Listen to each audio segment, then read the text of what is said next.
I learned how to hide things because I was beaten as a child, how to leave out information, how to read someone's mood before deciding whether or not the truth was safe enough to tell them. But instead, by the time I was 7, 8, or 9, I started hitting back. So, did it truly work? Recently, a piece of art went viral on Nigerian Twitter by a creator named Sin. A mother is standing over her daughter, a belt in her hand, and the daughter is bleeding. It made me realize we talk a lot about what beating children is supposed to teach them: respect, discipline, obedience, good behavior. But I don't think we talk enough about what it actually does teach them. Because if the beatings worked, what exactly did we learn?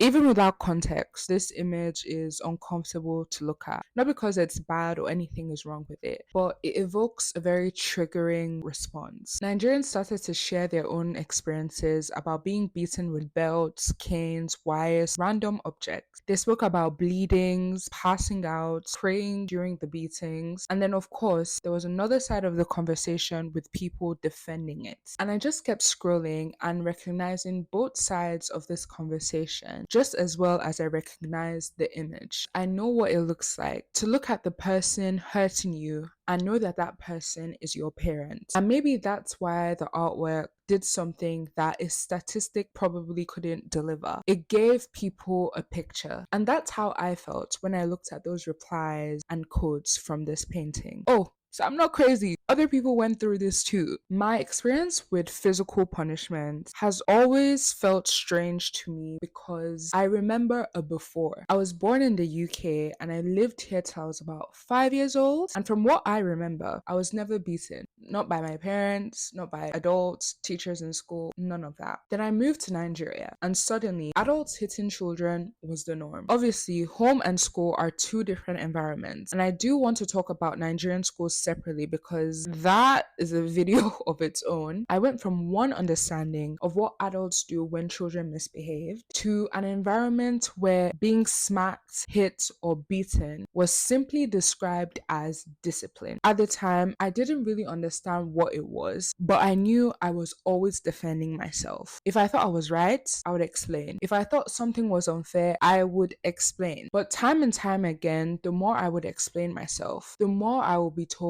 you're talking back. Even as a young child, I always believed that respect should be reciprocal. It doesn't matter that you're older than me. It doesn't matter that you have more experience. And adults will look at me like, who born this one? You don't know what you're saying. Omode lon she. And I think this is where we need to separate two words that Nigerians use as if they are interchangeable: respect and obedience. Because for me, being beaten did not make me respect my parents or adults more. It only made me understand that adults had more power than me. Very different. I'm Yoruba. Anybody else Yoruba that is watching this knows how deeply respect is embedded within our tribe. How you greet, how you address elders, how you behave around older people. While researching this, I realized that Yoruba ideas of good character are actually more complex than the version of respect I often experienced while growing up. So the cultural expectation is not just supposed to mean that an older person can behave however they want to and automatically become correct because they were born first. So my question is, when does respect for elders become immunity for them being challenged? Because I knew adults who would scream at children, hit them, and if the child said, you shouldn't speak to me like that, the child's response became the problem. But the gag is, you were talking to me, so I will be talking back. And that's what younger me was desperately trying to explain. I wasn't saying you have no authority over me. I was saying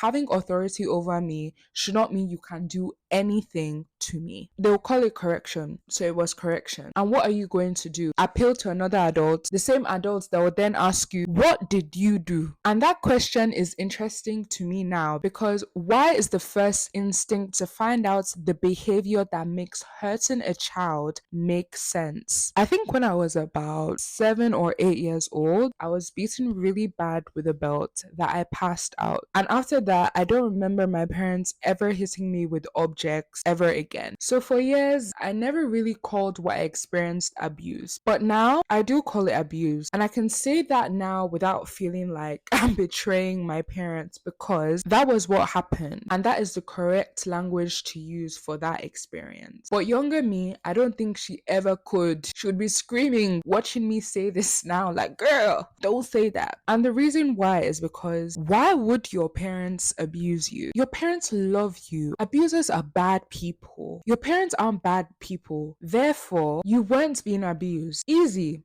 Except it isn't. In that experience, was passing out the line? Was that when the physical beating became too much? And if passing out was the line, what was happening 5 minutes earlier? Because the intention behind beating me hadn't suddenly changed. The belt was still there, it hadn't been taken away. The only thing that changed and happened was my body's response. Culturally in Nigeria, we like to negotiate. A slap, a belt? It depends. Bruise? What did the child do? Blood? Okay, maybe that's a bit too far. Passing out, or in worst cases, death? Ah, that's too far. That's abuse. But why does the child's body have to demonstrate sufficient damage before we take the violence seriously? This is where I want to return to the question at the beginning. Did it work? Physical punishment can produce immediate compliance. A child stops, and then the parent regains control of the situation. But immediate compliance is not the same thing as a child internalizing why their behavior was wrong. Reviews of corporal punishment research found associations with aggression and poorer moral internalization. You can stop a child from doing something in front of you. That does not mean you have changed what they believe. Sometimes you've just taught them to make sure you don't find out next time. So in my case, I became more careful, but I also became angrier. And after I started physically hitting back as a means to defend myself, the physical beating stopped. The relationship did not become healthy. It just changed form. The aggression became verbal. There was still yelling. There was verbal abuse in form of insults and curses. And I became so angry. And I'm still an angry person in so many ways that I'm still trying to unpack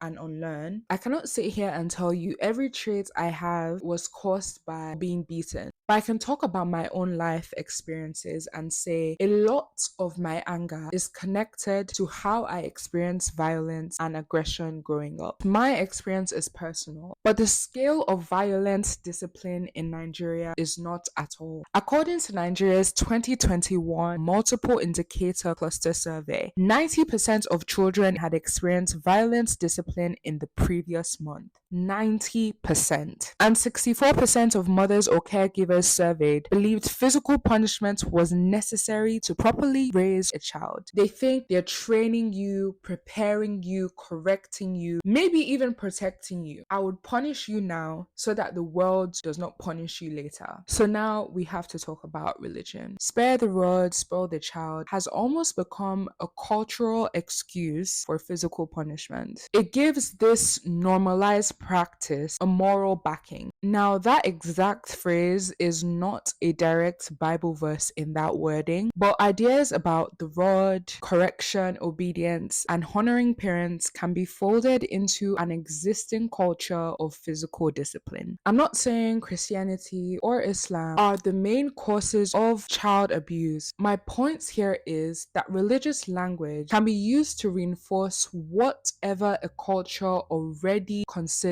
legitimate. And then weirdly, religion can then appear after the child grows up. Forgive, honor your mother, honor your father, pray about it. It's wrong to carry grudges. And in my experience, it can also be used to rush victims towards forgiveness. One of my parents does not understand why I don't speak to them. And I find that frustrating because you hurt me. And I remember. And I think that's something a lot of Nigerian parents seem to forget. Your children grow up, they don't tell you about their first heartbreak. They don't tell you about a mistake they made at work. They don't tell you when they are scared of something. The child learns mistakes are dangerous around my mom. Mistakes are dangerous around my dad. So they conceal, they minimize, they lie, they deal with things alone. And that same child becomes an adult and you expect vulnerability. Why? Why would vulnerability suddenly feel safe? Research actually supports that by showing harsh and authoritarian parenting with poorer qualities in parent-child relationships. How do you teach a child's body that your hands can hurt them and then become surprised when that child grows up uncomfortable with your touch and has resentment towards any and every little thing you say? And the clapback I've noticed that comes up is, after everything I've done for you, you can feed a child, pay their fees, clothe them, sacrifice for them. And those things matter. They're very much important. But material security and emotional safety are not the same thing. Sometimes Nigerian parents expect an incredibly deep emotional bond with their adult children without realizing that they never created a safe place for that bond to grow in the first place. And I can already hear the other side of this conversation. That's how our parents were raised. Yes, a lot of them were beaten too, sometimes even worse. Imagine your dad was beaten with a wooden stick. Then he has you and he decides, you know what, I'm only going to use my belt. In his mind, he genuinely believes that using the belt is him doing better. 10 strokes becomes 3, a belt becomes a slap. But the issue is the belief underneath that behavior still survives. That pain is an acceptable tool for obedience. But explaining that does not automatically mean, okay, I have to forgive them because they experienced it too. Understanding why someone hurts you does not automatically rebuild trust with them. Understand your mother, understand your father, understand their sacrifices, understand their generation. But who understands the child? Why is contextualizing our parents' behavior considered maturity, but trying to understand the impact of that behavior on us called dwelling in the past? And why is that still your parent at the end of the day, treated like the end of the conversation? I know that's especially why it hurts. Sometimes our parents do change. They get older, so they become a bit more softer, and maybe everybody that meets them now recognizes how lovely, how kind they are. But you as a child, you're standing there thinking, yeah, they are now, but there was once a time. Both things can be true. A parent can change and the child can still be affected by what that parent used to be. Because there's a difference between I did something to hurt you and I was wrong, and that was years ago. Why are you still talking about it? One of these things acknowledges the child's experience and reality, and the other asks the child to participate in this pretense like it never happened. And for me, I don't want to pretend anymore. I was physically abused through beatings. I don't say that because I hate either of my parents. I say it because that is the truth. Which brings me to the national anthem of corporal punishment discourse. They beat me and I turned out fine. Did you though? Did we? I'm sitting in front of you and you're arguing that children, the most vulnerable, should be physically abused. The argument always floors me, and it's common, it's consistent. Things like being startled easily or feeling on edge around people who are angry, even things like depression, anxiety, having issues with trust, specifically around the people who raised you, who spanked you, are linked to being spanked as a child. What does fine mean? You have a job, you graduated, congratulations, but seriously, how do you measure the person you might have been under different conditions? Would you have been more confident, less defensive? Would you be less afraid of failure or making mistakes? My mama used to knock my head between the washer and dryer, and I turned out okay. You turned out okay in spite of, not because of. The unfortunate part is that we cannot rerun childhood as a controlled experiment, which is exactly why the "it happened to me and I survived anyway" discourse is not evidence that it was beneficial. A major meta-analysis found spanking associated with a higher risk of multiple detrimental outcomes. Some people are still carrying it, some people have repeated it with their own children or other kids around them, and maybe the practice is less harsh, but it still survives. And yet, we joke. Nigerians have an entire comedy catalog about children beatings online. The comments will be like, real African parents are all the same, ah, ha, ha, ha. I laugh too, I'm not going to deny deny that because humor can help people cope with difficult experiences. But I also wonder if sometimes we laugh because the alternative is admitting